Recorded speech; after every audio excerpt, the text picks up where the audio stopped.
Entonces, tenemos, hasta ahora teníamos un caso donde,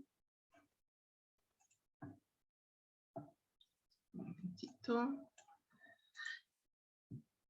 teníamos hasta ahora unas cadenas de Markov donde el tiempo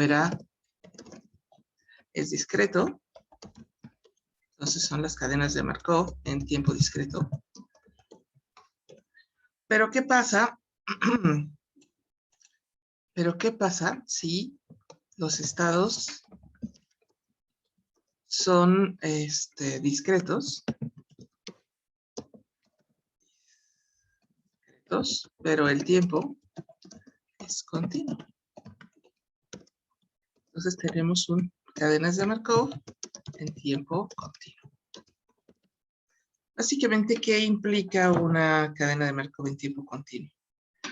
Implica que el cambio, ¿no? ¿Se acuerdan que antes teníamos unas probabilidades de transición? Y ahora también existen esas probabilidades de transición, pero no son, digamos, no son constantes.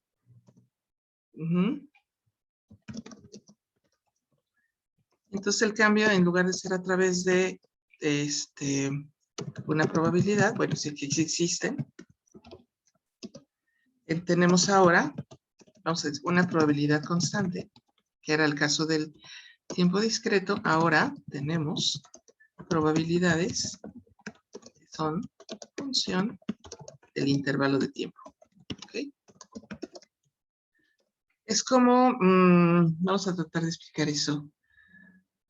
Supongamos que algunos de ustedes les gusta la jardinería o cultivar cosas. No sé, creo que no veo a nadie que diga yo. Sí. Yo. Bueno, a mí sí. Tengo me gusta cultivar orquídeas in vitro. Entonces, básicamente tenemos como dos estados, ¿no? Estamos las semillas y tenemos ya las plántulas. Entonces, tenemos dos estados definidos, ¿no? Vamos a poner eso como tales ejemplo. Semillas y plantas. Se llaman plántulas porque son chiquitas, ¿no? Todavía como que no se pueden valer por sí mismas. Entonces, básicamente, no todas las semillas tienen el mismo tiempo en germinar, ¿no? Germinan al mismo tiempo. Entonces, ustedes están viendo, tienen su lote de semillas, las ponen a remojar, las ponen en sustrato y se ponen a observar y se dan cuenta que no todas las semillas germinan al mismo tiempo. Pero, conforme más tiempo pasa, ustedes pueden asumir que la probabilidad de que ya no sean semillas y que sean plántulas, pues es cada vez mayor, ¿no? Entonces, pueden observar que conforme pasa el tiempo, el cambio es más inminente. Y básicamente, si consideramos esto como una cadena sencilla, que sería, vamos a suponer, acá tenemos el estado. Por cierto, pero los diagramas sí son iguales, ¿ok? Tenemos el estado plántula y hace la transición hacia semilla, ¿ok? Tenemos la P, no, perdón, la semilla. Aquí tenemos la plántula. Entonces, esta probabilidad, la transición, pues no es tan constante, pero podemos observar como que va cambiando de cierta manera, ¿no? Entonces, si consideramos el tiempo como no como, digamos, estos pulsos discretos, sino es continuo, aquí la transición será en forma de tasa de transición. ¿Ok? El estado que el sistema está en un solo estado, ¿no? Pues, suena un poco enredoso, pero el tiempo que está, entonces, el tiempo que está en un sistema, en un estado, se le llama tiempo de permanencia o holding time. Es una HI. ¿Okay? Estén en estado I. Entonces, en este caso, tenemos, sí existen las probabilidades de transición, pero estas están en función del tiempo, ¿no? Y conforme el tiempo es mayor, asumimos que el cambio es más inminente.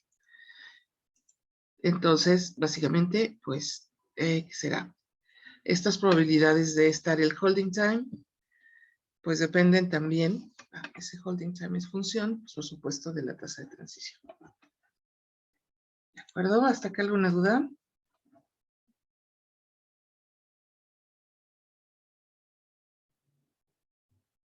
¿Ninguna? Todo bien hasta ahorita. Entonces, una cosa más, y también vamos a ver un ejemplo específico de este. Entonces, de manera, yo puedo borrar esta parte.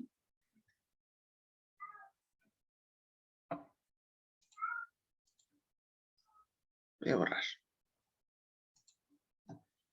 Entonces, de manera similar al caso discreto,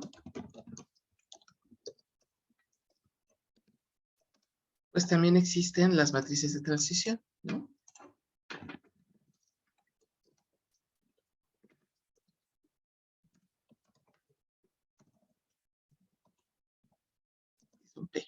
Pero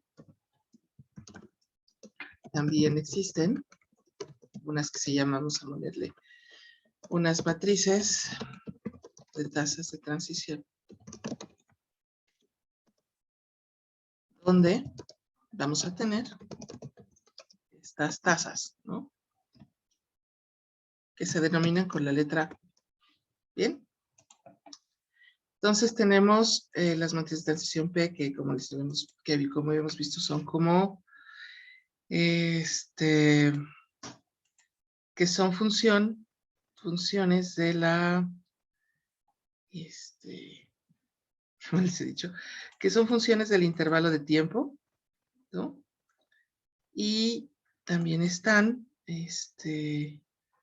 estas tasas de transición, que serían como las tasas de transición son la derivada de las probabilidades de transición, ¿ok? Entonces, la definición, bueno, es que va a ser un poco complicado escribir aquí, pero bueno, lo intentaré. La definición de una matriz de transición de la tasa es tal cual. ¿Okay? Ya saben que es función de. Y cuando t se acerca, se acerca a 0. Bueno, delta t.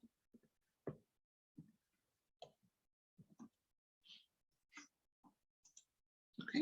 Entonces es como la derivada. ¿Se acuerdan cómo era esta? Era esta menos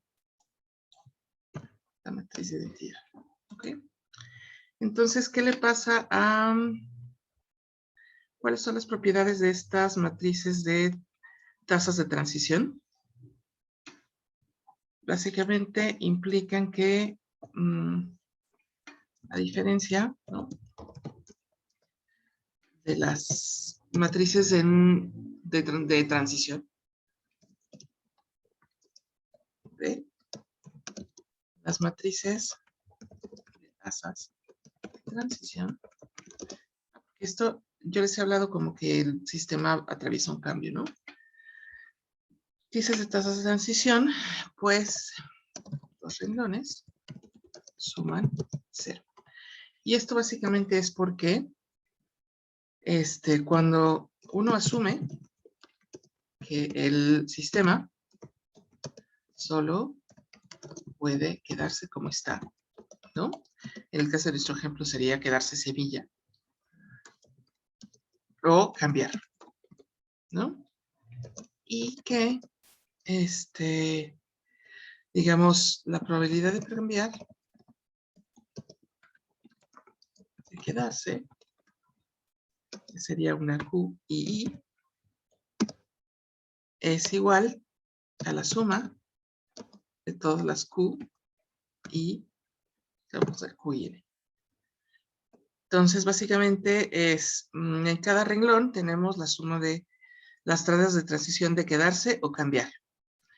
Y asumimos que básicamente, que es eso, que si la suma de tasas de cambio menos la tasa de permanencia es igual a 0. ¿Ok? Esa es tal vez una de las pequeñas diferencias. Entonces, ¿qué otras cosas son importantes? ¿A cómo hacemos los esquemas de estas, digamos, cadenas de Markov en tiempo discreto? Pues básicamente serían igualitas a las cadenas de Markov en tiempo, perdón, en tiempo continuo, sean igual a las de tiempo discreto, pero en este caso la diferencia sería que estas aristas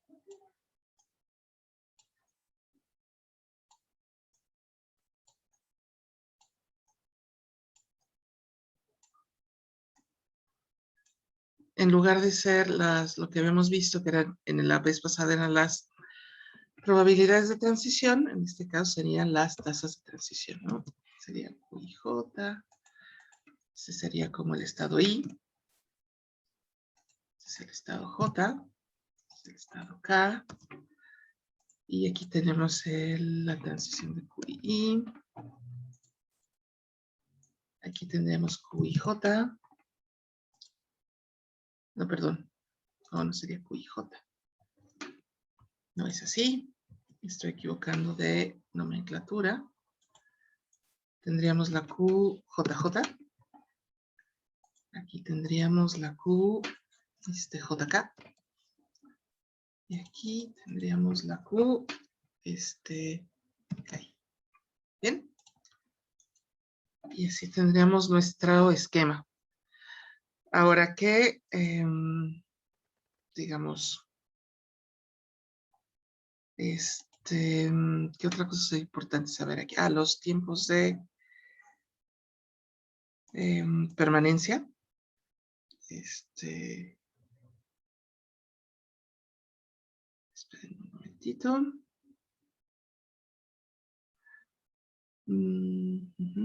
¿Qué nos falta? ¿Qué nos falta?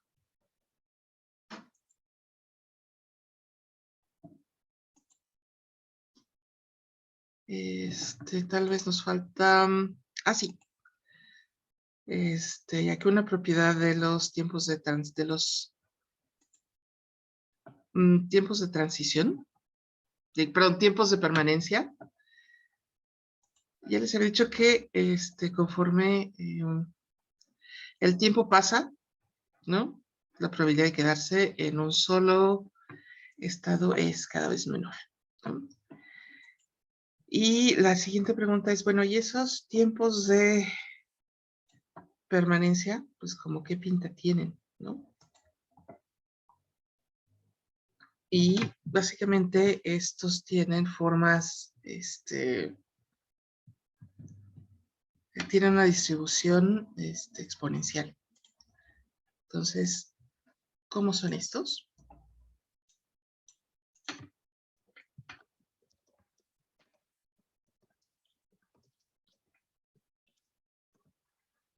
Básicamente el tiempo de permanencia en el estado I es igual a 1 menos exponencial de la tasa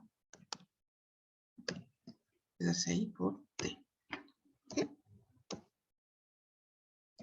No, así está bien. Entonces, ¿por qué pasa esto? Porque básicamente, como les había dicho, la probabilidad de que cambien es cada vez, conforme pasa el tiempo, pues es menor. Bien. ¿Qué me faltaría explicarles aquí? Lo que vamos a ver un tipo específico de de sistema de este tipo, ¿ok? Que son los procesos nacimiento, muerte. ¿A qué les suena esto? Un proceso de nacimiento, muerte. ¿Son alguna idea? ¿Algún poquito de cómo a qué les suena? ¿Qué podría ser esto? Ahorita vemos si sí le atinaron o no le atinaron. ¿Qué sería un proceso nacimiento-muerte? Algo así como el ciclo completo. Pero ciclo completo ¿de qué?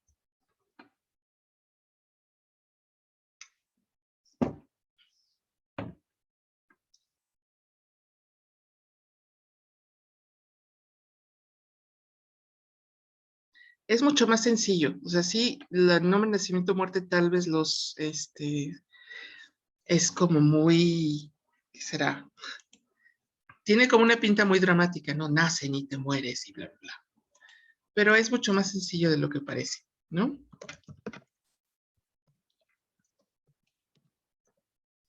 Entonces, básicamente, lo que sucede es lo siguiente. Ustedes tienen, como son también, digamos, bueno, también se les llama procesos de conteo, o también son modelos de llegada, salida. También se les llama, ¿qué otro nombre podemos ponerle a los procesos nacimiento-muerte? Pues de hecho, básicamente, racional también. Básicamente son procesos donde tenemos algunos estados, ¿no? Tenemos aquí el estado 1, 2, estado 3, estado 4, ¿ok? Y estos estados indican, bueno, que los estados del sistema sería cuántas cosas hay ahí. ¿Por qué se le llama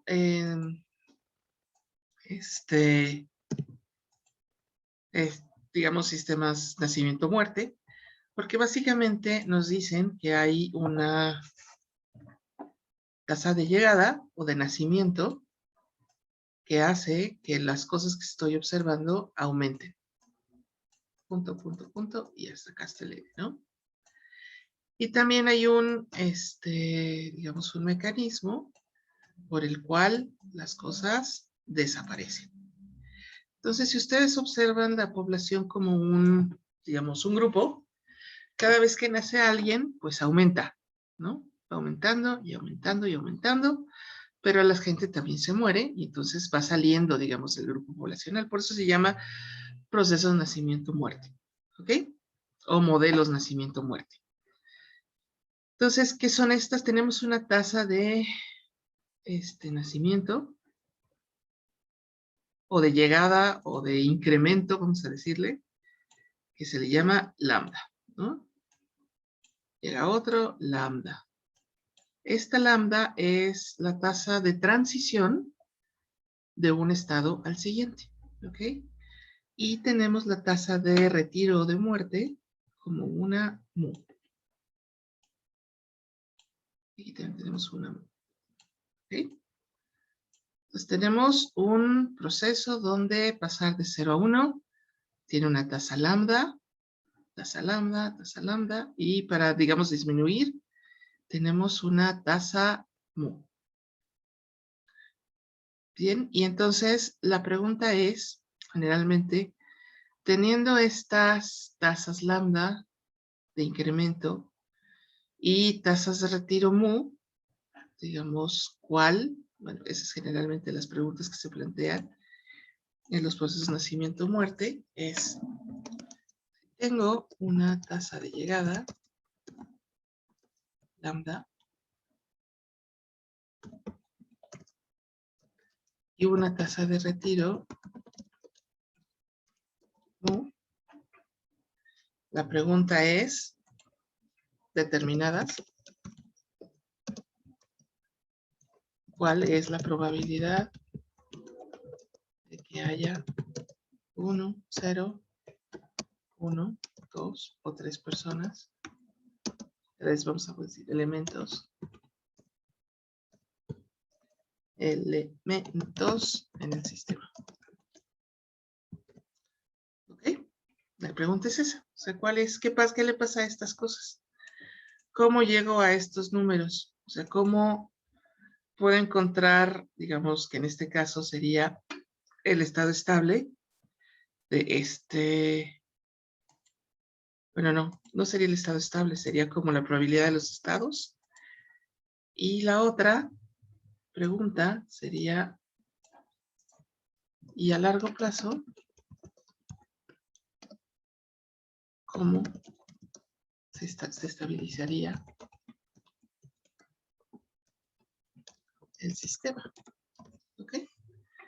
Se parecen un poco a las preguntas que planteamos cuando estamos hablando de cadenas de Markov en tiempo continuo. ¿O no les suena parecido? Pues yo creo que sí, ¿no? Así tenemos unas cosas que llegan, unas cosas que se van, y a los otros lo que nos interesa es ver más o menos en dónde se equilibra lo que llega con lo que se va. ¿Ok? ¿De acuerdo? ¿Alguna duda hasta acá?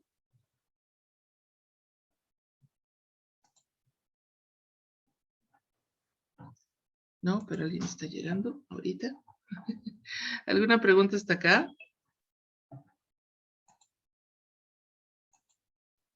Pues de mi parte no, maestra.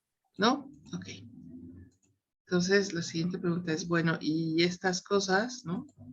Esos procesos de nacimiento, muerte. Ah, bueno, también hay algo importante. Por eso les decía que no vamos a ver mucha teoría ni muchas aplicaciones de esos, porque una aplicación, ¿no? Aquí es como que nota al calce. Se me olvidó decirles. En realidad, una aplicación de estos procesos son justamente las filas de espera. ¿No? ¿Por qué? Pues porque básicamente tienen una entrada y una salida, ¿no? La gente que llega, que serían los lambdas, y se forman, y la gente que ya atendiste y se va, pues son justamente los que se retiran, ¿ok? Y lo que a nosotros nos interesa es cómo va cambiando el estado del sistema. Y cuál es la probabilidad de que haya ese número de personas en el sistema. Y también nos interesa, ¿cómo se llama? Cómo se equilibra, si el sistema está en equilibrio y ese tipo de cosas, ¿ok? Bien, entonces vamos a seguir explorando un poquito más los procesos de nacimiento-muerte. Entonces, ¿alguien más puede borrar esta parte?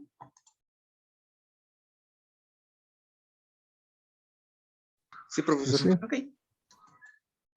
Entonces, básicamente ya vemos que tenemos una tasa de llegada y una tasa de salida, ¿ok? Hay algunas otras que podemos considerar, ¿no? Que sería el número de personas que llegan, bueno, digamos, sí, de elementos que nacen. Eso lo podríamos definir como L, ¿no?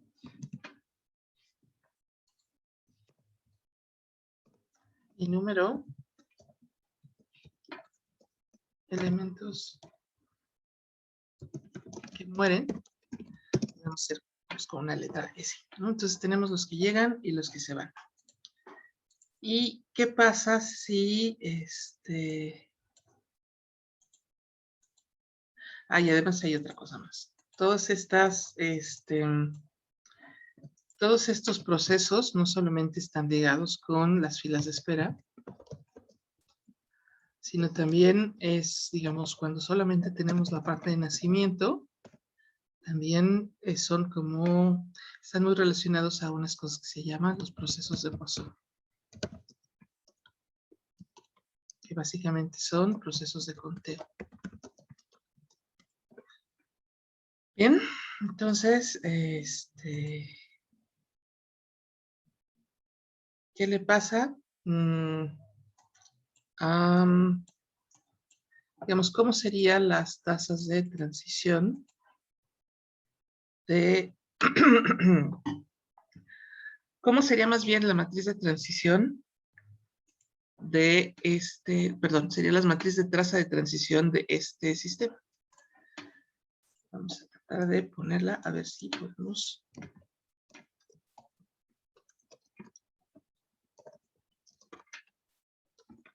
sacar algunas conclusiones al respecto. ¿Ok? Entonces tenemos...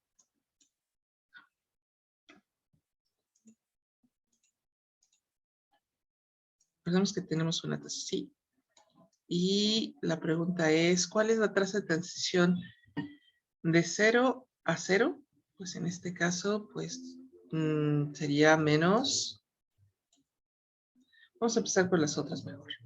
Tenemos 0, 1, 2, como en el caso discreto. Entonces, pasar de 0 a 1, pues sería lambda. ¿Ok? De pasar de 0 a 2, pues no hay una transición directa. Entonces le ponemos 0. Y así sigue la matriz de transición. De pasar, entonces, quiere decir que pasar, ¿se acuerdan que una de las propiedades que les había mencionado de las matrices de tasa de transición es que tienen que sumar 0, los renglones? Entonces, quiere decir que de 0 a 0 es menos lambda. ¿Bien?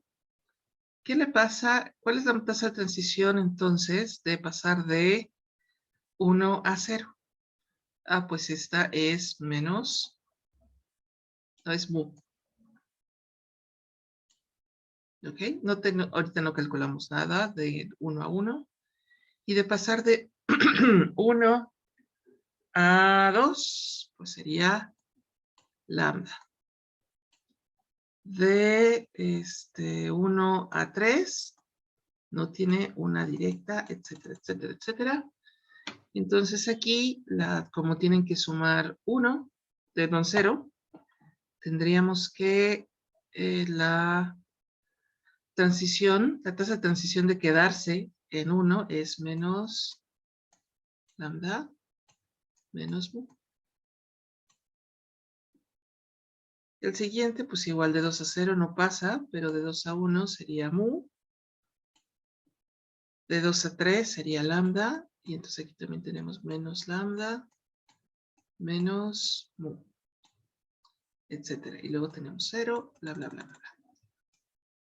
Ok, tenemos una tasa de transición así. Como que no está muy bonita. Creo que el día de hoy estoy escribiendo especialmente horrible. No, no. Sí. Entonces, ¿qué Pues pasa si estas tasas de transición, ya la tenemos aquí, la matriz de tasas de transición, ¿no? Y también sabemos que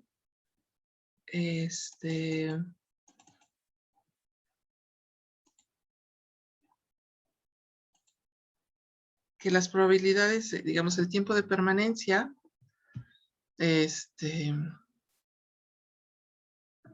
una cosa tiene una distribución exponencial, ¿cierto?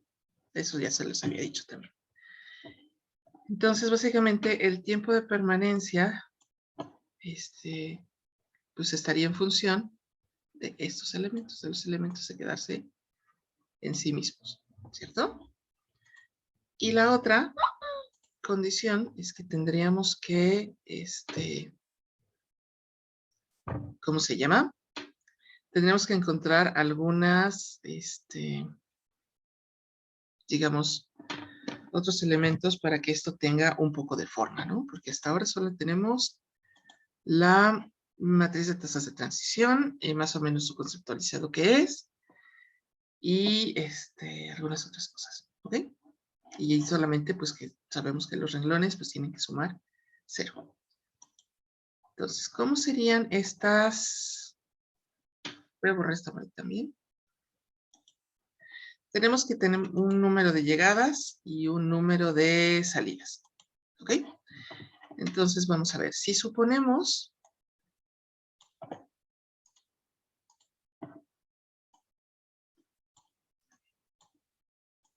Vamos a suponer... a suponer que en un lapso de tiempo chiquito, pues sería un intervalo pequeño,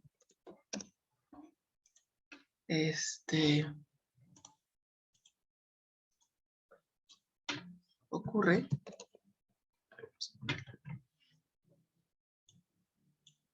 una llegada, ¿no?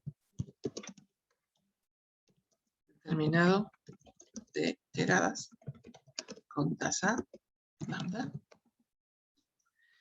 Entonces tenemos algunas probabilidades, ¿no? Entonces tenemos la probabilidad de que, digamos, la probabilidad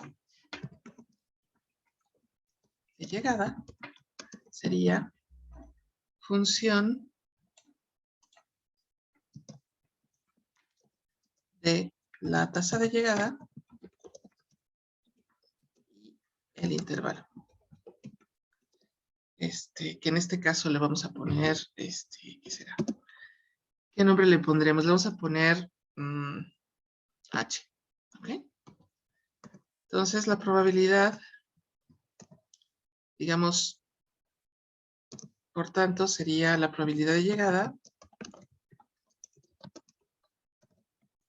Sería lambda por H. ¿Okay? Entonces, ¿qué pasaría si decidiéramos que tratar de estimar que llegara algo más, uno más, ¿no? En ese pequeño intervalo. Entonces tendríamos que la probabilidad de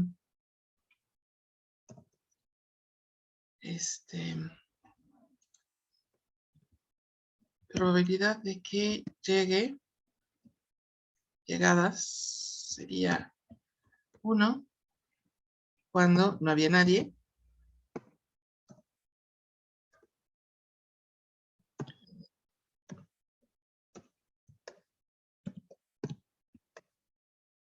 Sería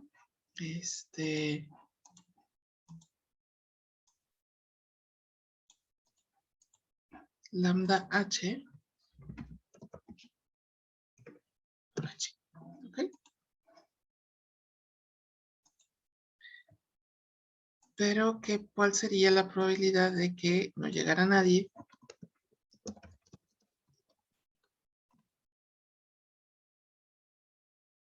Entonces sería algo así como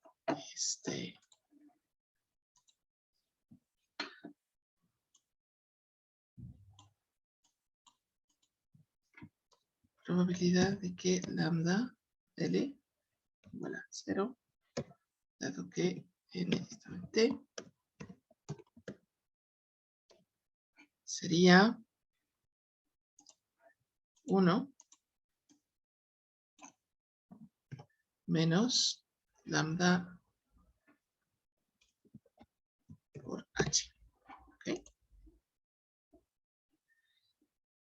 Y la probabilidad de que llegue más de 1, intervalo pequeño, sería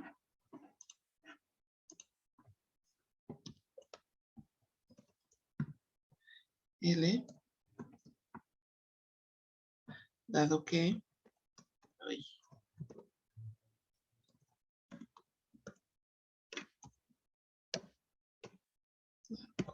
en función de h. ¿Okay? Ahora, ¿qué pasa un poco con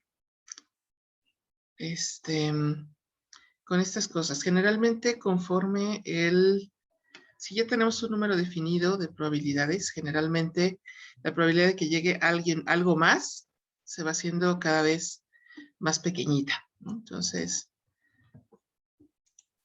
básicamente conforme estamos pensando que, o sea, ¿qué será? Generalmente existen probabilidades de que pasen cosas en un intervalo. Cuando queremos suponer si hay, tal vez pasarán, digamos, más de ese número de cosas por medio, esa probabilidad cada vez es más pequeñita. ¿Bien? Ahora, también tenemos, si tenemos salidas, pues es básicamente, tendríamos unas ecuaciones muy parecidas, ¿no? Salida. O sea, sale 1 en un intervalo, entonces, si la tasa es mu, el intervalo es pequeñito, pues básicamente pasa lo mismo, ¿no? Tenemos las probabilidades de salida, que salga 1 en un tiempo determinado.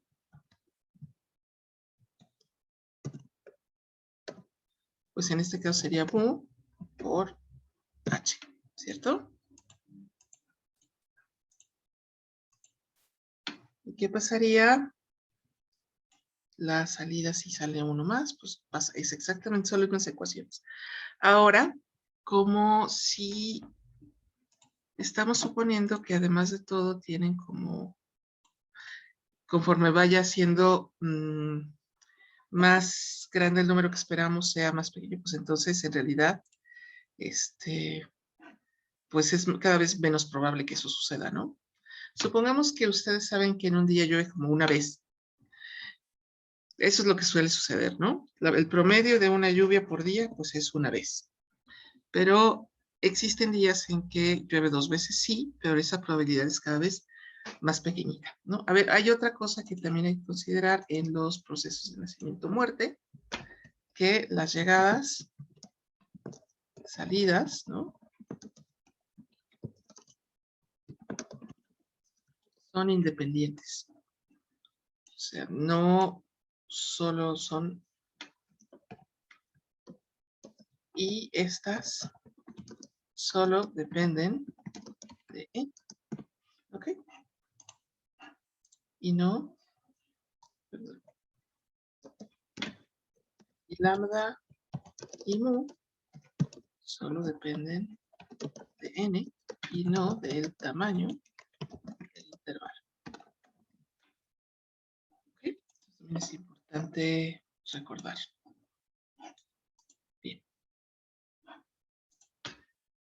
Entonces,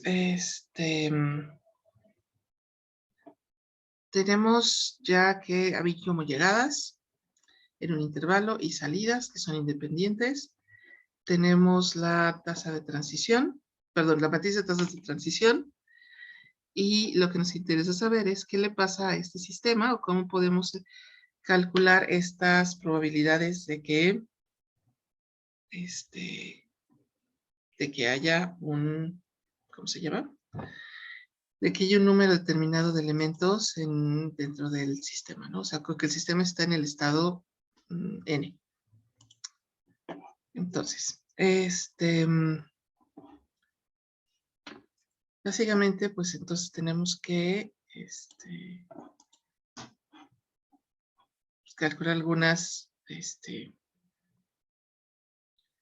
ecuaciones, ¿no? Entonces, bueno, después de hacer muchas manipulaciones, lo que les voy a poner son como las ecuaciones generales, ¿no? Ecuaciones finales. Viento, muerte. Que básicamente es,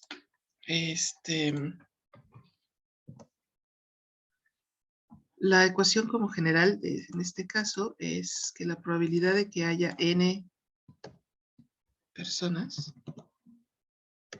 o n cosas en ese sistema es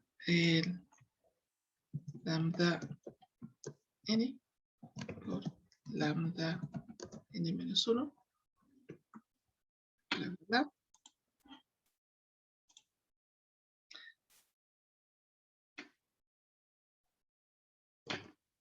por lambda 0 Más bien, aquí sería el n-1, n-2, etcétera, etcétera, etcétera, etcétera. Y todo esto dividido entre mu n-1 por mu n-2, bla, bla, bla, por mu 0. Y esto multiplicado por la probabilidad de que haya 0 cosas. O sea, sería como una condición inicial, ¿no? O sea, iniciamos con nadie y si tenemos esa probabilidad, que en el otro caso sería como la probabilidad del estado 0. Y lo multiplicamos por todos los lambdas. N-1 sería la probabilidad de pasar de N-1 a N, etcétera. Y las mus pues serían igual, las probabilidades de retirarse estando en N a menos 1, etcétera. Sí, ¿no? Y recordemos que en la parte de cadenas de Markov, en este caso los estados también son discretos. Entonces la cosa es que sí, ¿no?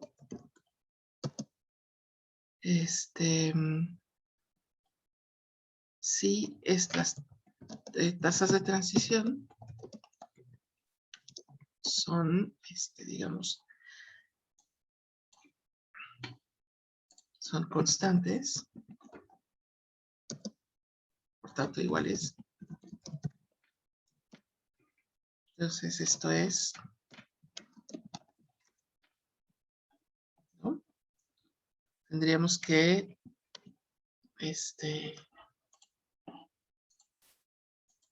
podríamos reescribir esto como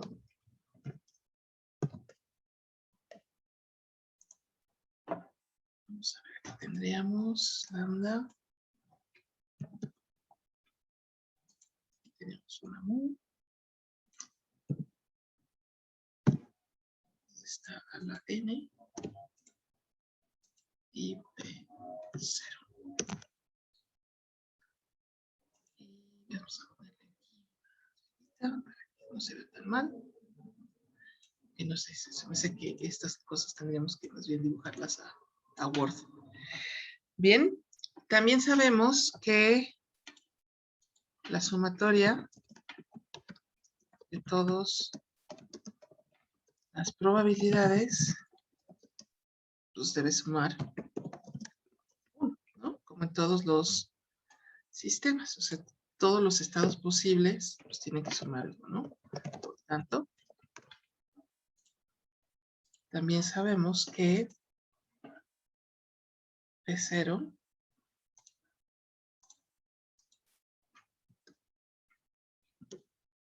será la probabilidad de que no haya nadie, sería equivalente a 1 entre 1 más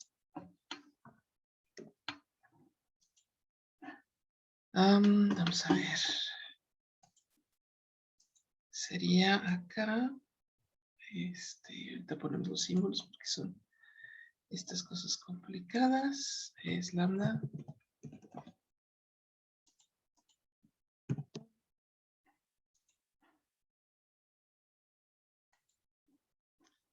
Y aquí tendríamos una sumatoria.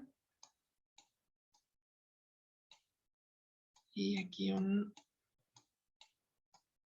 sumatoria geométrica. ¿Ok? Sería algo así. Entonces, básicamente, esta condición de aquí abajo nos indica dos cosas. Que no sé, alguien tal vez puede... ¿Qué puedo hacer para que el término de abajo, ¿no? De esta ecuación, sea convergente?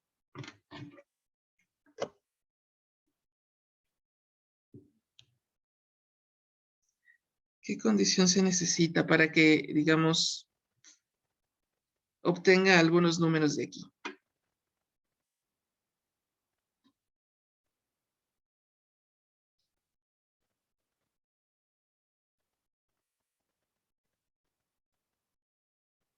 ¿Nadie?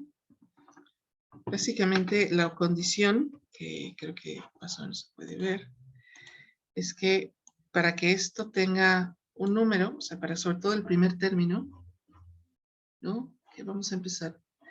Toda esta sumatoria pueda converger hacia algún lado. Básicamente lambda entre mu tiene que ser menor a 1. ¿Ok? Porque si es mayor a 1, tenemos no converge, ¿no? No tendríamos un valor para la parte de abajo de esta expresión y por tanto nunca podríamos sacar ningún, digamos, tendríamos un número que sería indeterminado, ¿no? ¿Ok? ¿Alguna duda hasta acá?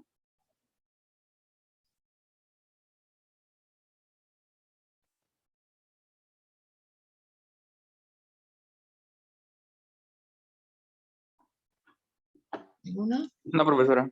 Ok, entonces yo creo que lo dejamos aquí. La próxima clase hacemos un ejemplo de esto. Y empezamos con con el siguiente tema que sería ¿cómo se llama? Filas. ¿De acuerdo? Entonces yo los dejo hasta aquí. Tengan un muy buen día y nos vemos el miércoles. Nos vemos, profesora. Buena tarde. Hasta luego, Jesús. Gracias, profesora. Hasta el miércoles. Solo, profesora, gracias. A todos. Buen día, profesora.